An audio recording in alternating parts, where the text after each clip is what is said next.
All right, greetings, groovy gardeners. Okay, so veg on the edge. I bet everybody's thinking, what happened to the veg on the edge? There's been no videos. Oh my gosh, did she do it? And we look along the fence and it's like, there's nothing going on. What happened to veg on the edge? All right, well, let's take a look. Veg on the edge migrated, and it's really going well. All right, so we had this huge problem with leopard slugs. Really awful. And I couldn't figure out how to save them along the fence, but I decided that by moving into the courtyard where we've got a rocky section, I could create like a little sanctuary for the plants and a way to be able to reduce the leopard slug population. So anyways, let's take a look at what's going on here. So we have got a mountain of tiny Tim and mini bell tomatoes in various stages. So some are a little bigger, some are a little smaller. Some have beautiful little tomatoes. Same thing with the peppers. I've got some lipstick peppers going on here. We've got some bigger bell peppers here. And in the back, there's some jalapenos. We've also got some fun nasturtiums who have decided to just pop up in the tomato thing. This pretty baby at the front, isn't this fun? This is ginger. I'm actually going to be separating out all those ginger shoots and putting them into separate pots and then letting that root continue to create some more. So let's take a walk further back. All right, so we've got peppers and tomatoes. We've got some earlier tomatoes. We've been eating these guys for a while. Really like them. There's some garden pearls. There's some beautiful basil. Over here, this is where the jalapenos are growing, doing really well. We've got some cosmos that Barb just rescued. Very adorable.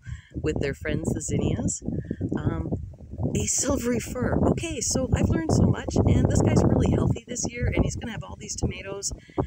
It is so much better because you don't prune determinants, and if you give them really good care, they actually grow. So that's very exciting. Let's take a look into the back. There's the purple basil looking beautiful. Okay, yes, we've got ourselves a tomato forest here. This is a learning experiment for me. I am letting 3 indeterminate tomatoes, so 2 sweet 100s and 1 big beef, just grow. I want to see what happens with them and see how they do. And this beautiful one in the front, this is a San Marzano Romano. Oh, or Roma tomato. I love them, I love them, I love them. Determinates, strong, stocky. Oh, beautiful. Anyways, shouldn't show my preference. Hello, more jalapenos. Yes, we had some problems with some of them Japanese beetles. I have been out here fastidiously killing them. So some more tiny Tims, really got it going on. A whole bunch of tomatoes.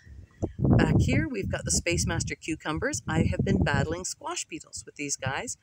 The cucumbers have been really nice. There's lots of bees for pollination, so we're getting cucumbers for pickling. They're adorable because I'm taking them off small. Worried about the leaves a little bit, but I guess it is what it is. Swing around, we've got some zinnias. There's the geranium.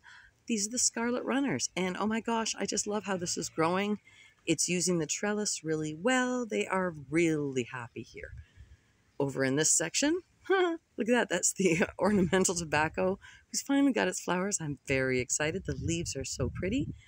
And then once again, back to the tomato experiment. So we've sort of like a big question mark. And then in behind here, folks remember where my greenhouses were this spring. Gone with something a little different. So we used the soil that got generated from having a little greenhouse there and dumping soil and water and all those things into it. And so right now there are, because it's a nice bare spot, some sugar pie pumpkins, a bunch of our autumn harvest sunflowers, obviously, sorry. And then into the back in there, you can probably see them going up the trellis, is a second round of scarlet runner beans, which are going to be really cool because they'll fill the fence in behind and then they'll join into the sunflowers. And the sunflowers then will lead into the morning glories, which are up here and vining all over the place. So tried to take the space at the back. We've got a couple of donated blueberry bushes, so they're filling in a nice spot. Right over by the hostas and the welcome sign. And then that takes you over to the bird bath and the bird feeder, and everybody's happy. So there we go. We took this back section, figured out what could grow in here. We've maximized it out. There's my storage. We've got ourselves a rain barrel, so everything's very handy to get to. This is where we store our barbecues. This is Barb's mushroom patch for the wine caps. I'm very excited about it. I think they're going to do really well. So, and then we've got sort of a wildflower herb and crazy garden here. It is really fun. it has got a whole pile of wood sorrel. Look at all that. Isn't that pretty? Those are wild violets. They make nice tea, hostas you can eat when they're young. The mint has gone kind of crazy, but hey, crazy is good. Back row of irises, a bunch more mint. That's lemon balm. Over here is sage. There's some fennel in there. It's a really fun space. So, and oh yeah, and nasturtiums. So yeah, wildflowers, mushrooms, a chair with lemons, more chairs, stuff growing. So yeah, a little bit of a longer update, but it's fun. I've got tomatoes in different stages so that when the first ones, the early ones, are gone, there's another group ready to join in. As things finish up, there'll be things to move along. So there you go, humans. Veg on the edge is a little different, but it's still veg and it's still on the edge and we're still loving it.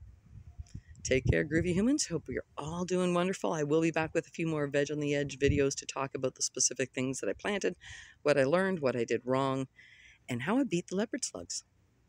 Take care, everybody. Love y'all. Bye.